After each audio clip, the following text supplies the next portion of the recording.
Hello, I'm Glenn Nelson, Executive Director at Box Top Integrated Communications. Today, we're joined by Glenn Leroux, President and CEO of CPS Glass, which trades on the Toronto Venture Exchange under the ticker symbol CPS.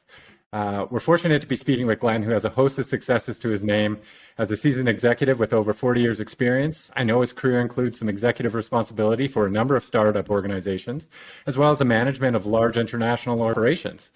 Well, good morning, Glenn. Morning, Glenn. Interesting we have the same name. I understand you guys have some exciting news out today. Maybe you could give us a little background about CPS and why investors and stakeholders are excited about what your team is building.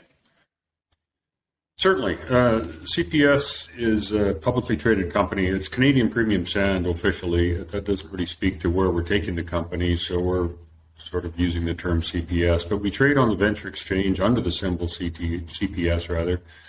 And it was started quite a few years ago originally as a gold claim Toronto-based company. That group of owners got interested in a large silica sand deposit north of Winnipeg, and through a series of financings and transactions and generally ownership shift, we divested of the gold claim and focused on the silica sand deposit.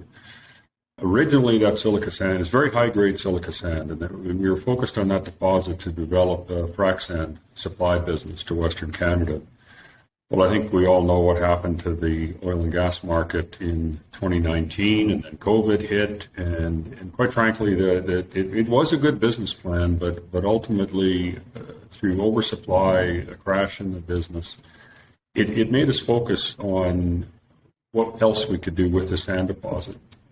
We knew it was good. We knew we could make glass out of it because historically there's an island just offshore of where our deposit is, and they had excavated and made container glass with that for 60, 70 years. But we didn't know how good it was till we did the lab testing. And that's what really pivoted the company's focus.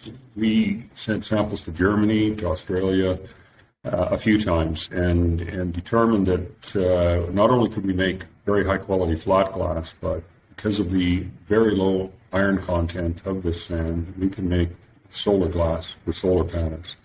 So that's a very high spec, high clarity glass, and that really is where the modern story of CPS starts.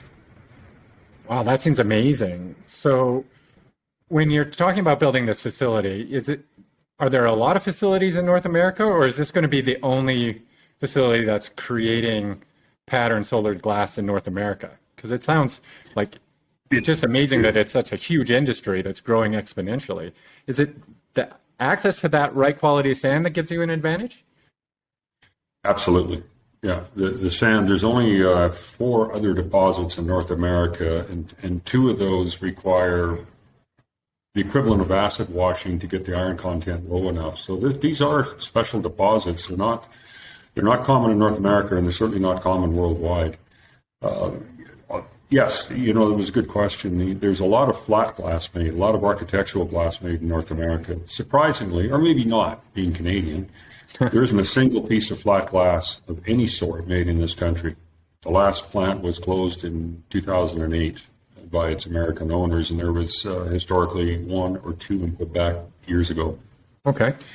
But when it comes to patterned solar glass, every piece of that currently comes from the Asia Pacific. So mostly China, and now because of some skirting around a few issues, they've set up manufacturing plants in Malaysia, in Vietnam, Thailand, but nothing is produced here, U.S. or Mexico.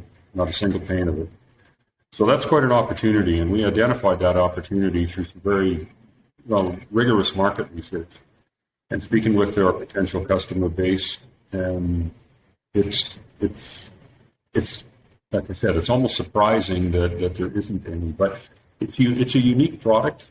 Mm-hmm. You have to have sand. The sand has to be fairly close to where the manufacturing is, and then the real key here to manufacturing pretty much anything, but something as energy intensive as glass, is you need to have access to cost-effective, cheap, I'll just say the word, cheap power, cheap electricity, and cheap natural gas, and Western Canada has that, and there isn't a jurisdiction anywhere in the Americas other than Quebec and Manitoba that has hydropower as cheap as this.